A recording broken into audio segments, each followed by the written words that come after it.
Hey everyone, it's Rock for Cash. Well, Rock's got another interview for you today. We've got the Assistant Commissioner, Shiva Kamini. How are you, Shiva? Yeah, good. That's the way. So listen, I hear you're down for the weekend, having a good time with the Cash and with Butters. Have you enjoyed your time down in Bendigo this weekend? Yeah, it's been a good weekend. Yeah. Good getaway. Yeah, that's good. Got to catch up with Dodgy and Damo and Uncle Mark as well. Yeah, it was a good night actually. That's Had a couple of wines. That was different. It was Nice. You didn't even pay either, did you, Jew? No, it was fantastic. Unbelievable.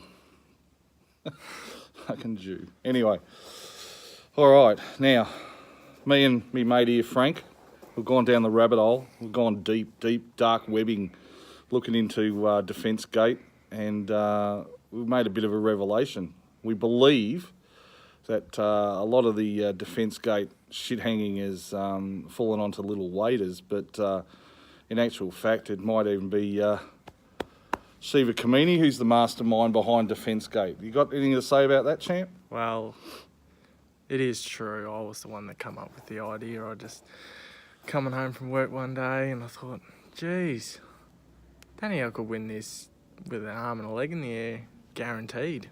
So I thought, how am I going to do that? And then I thought, this little plan up. Yeah. I tried to handball it onto Rob so he can beat me with a guarantee, but yeah, well. Excuse us a second. We just got Butters in the background here asking us questions. Is this Cash TV? I'll get back to you on that one, Butters. Thanks. Keep going, New. We're rudely interrupted by previous coach. That's fine. She does that a lot, but that's fine. Yeah. So I just come home one night and thought, how am I going to get this guaranteed, and pass the idea on to Rob to do the same against me, and he just morally couldn't do it. No. Now, I think the Cash heads are loving that your head's right up nice and close. Maybe you could just stand back a bit. There we go. Got to get the... Count how many nose hairs I've got. Exactly. So you're right. No, the Cash reckons it was filthy, absolutely filthy. At loggerheads with a few coaches that obviously don't care about the moral fibre of this game, especially yourself, Danielle, obviously the Browns, he couldn't care less. Michael's on the fence, you know. I'm not going to go into who the others are, but they're the ones that obviously don't care too much about the league and its moral values and standings and all that sort of stuff. But look, Sean. Well, don't know where Sean is. We haven't see really him heard at the from end of the Sean. year, I guess. Yeah, we'll see Sean at Smooth Criminals and Brown's wedding later in the year. Season will be over by then, so he'll just rock up and I'll say, here you go, champ, here's the sacco. Anyway. All right, so we've got Defence Gate out of the way. Filthy act. So you're gonna use that this weekend against Maz in the Brothers Cup, or if it's called for. If it's called for. If it's called for, I've got one player left. He's going to be dropped. See, this is what's happened now. Like, you know, we've got the situation now where we're going to have players and coaches not filling up their teams just to make sure that they win. You know, it's not a fair thing for the... Well, when everyone talks about, you know, let's just say 19 points, you might need that for your 4, but I think it's more important to get a win under your belt than your 4 or against points. So Fair enough. That's just my thoughts on it. W's is what it's all about, isn't it? Yeah. Yeah. And how'd you go with breakfast this morning, Nickety? Yeah, I was a bit slow on. You know, I'd probably rate it a 3 at a B&B if I had to. 3? Oh, well, when you got a toaster with fucking 2 slots in it and you don't have a pod machine, or for even lunchtime to get some chips, you can't air fry anything, you got to chuck them in an oven, and probably a 3. I'm living in the ghetto here, aren't I? Yeah. Hey? Yeah. I got a toaster with 2 spots for toast, so that's scum. I've got no air fryer, so that's scum. No chips. And I've got no pod machine for your coffee. I just used the Moccona freeze dried, and that's horrible. It wasn't that great, really. Fucking hell. Jeez, you're going up in the world, champ.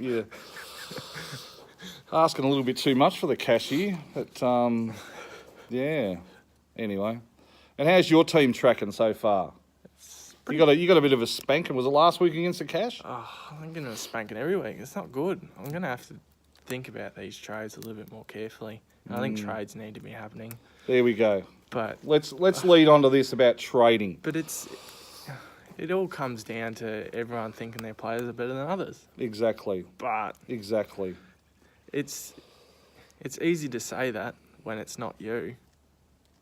Well, I had an interesting discussion with Team Mazza a little while back about this very same thing, about how people obviously rate their player that they're trading a lot higher than what they're being offered. And it basically comes down to, is it the potential of the player that you're going to get, or is it the fact that they're doing really well at this particular point in time?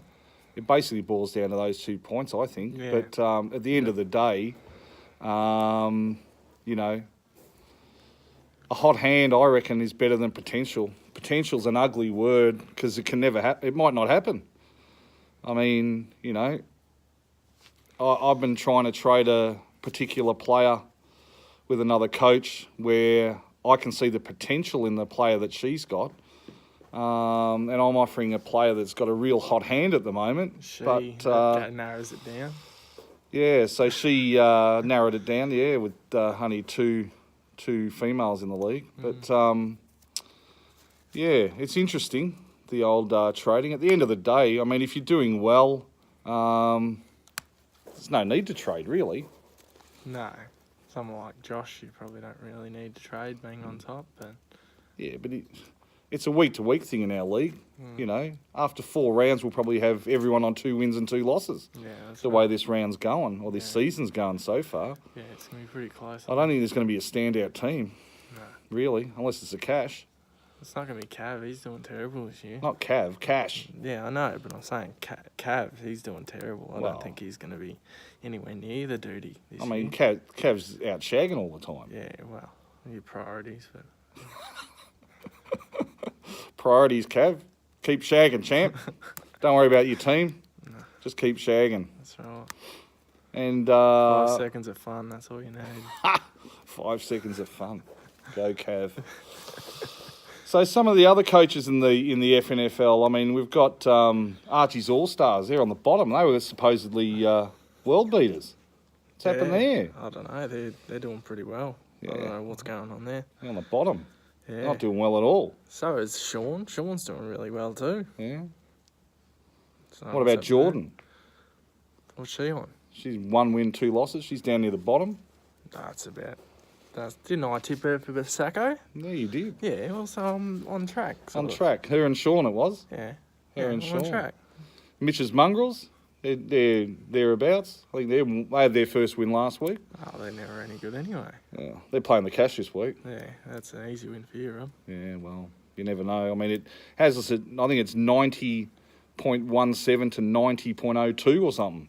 Very close, but I think you guaranteed it. Guaranteed. And we don't want Odell Beckham to go off, do we? Or Mike Evans. No.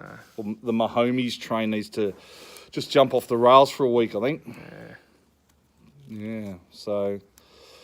Anything else you need to talk about here, Nui? Well, no, I'm pretty right, I think. Yeah. Yeah. Yeah, you enjoying the music director's songs? Did you enjoy Ya Bitch Ya the other Yeah, day? they're very creative. Something very close to our hearts. Yeah, Ya Bitch Ya. So I'm sure he'll come up with something. Well, he's got till Tuesday to come up with the next Yeah. thing. Yeah, he's doing pretty well actually. Mm. I like them. Yeah, well, that's good. That's good. And you're only 3 weeks away from baby Libchard entering the world. That'd be Yeah. exciting. Yeah, that'll be pretty hectic, but it'll Yeah. be good. 3 weeks, champ. Yeah. Have another one. Cash is excited. Cash is excited. Little boy on the way. Add to the 2 little girls. It's going to be fantastic. So good luck with all of that, Nui. Yeah. And to little waiters too. And to little Ivy. Hope everything goes really, really well. Yeah, it should be alright. Yeah.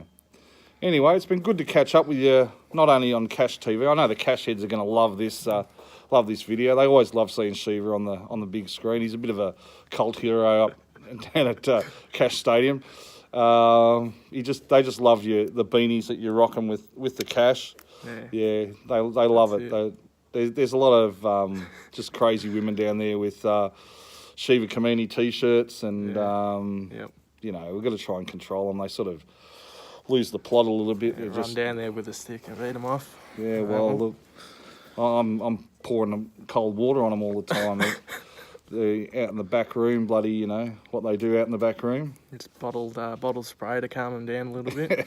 I say, when's Shiva going to be on Cash TV again? I say, come on, girls, just settle down. Settle down. You've got the cash. You don't need the Shiva. But they're saying, no, Need it. we need him. We need him. So, no, that's really good. All right, Nui, as we always do with Cash TV, Yeah. this is Rock for cash and rock out. Cash out. Cash out.